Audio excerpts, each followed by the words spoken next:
Serye ng Kim Pao, di totoong sasalang sa GMA7.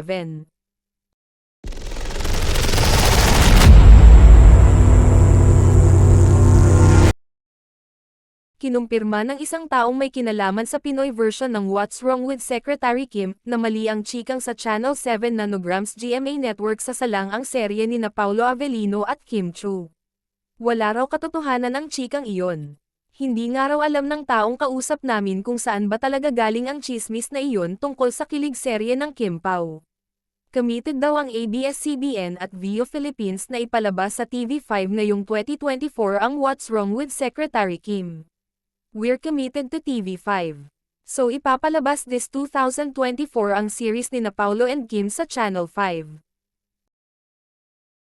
Mali yung sa GMA7 kami nag-commit. That's not true. Sana makorekt ang chismis na iyan, say ng source namin.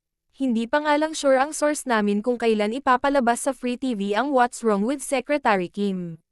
Just wait for the announcement, sabi pa nito. Pero dahil nasa Channel 7 na nga ang It's Showtime, na isa si Kim sa hosts, once na promo period na ng kilig serye nila ni Paulo na ipapalabas sa TV5 ay natural lang na hindi makakapag-promote ang aktres sa noontime show nila, ha?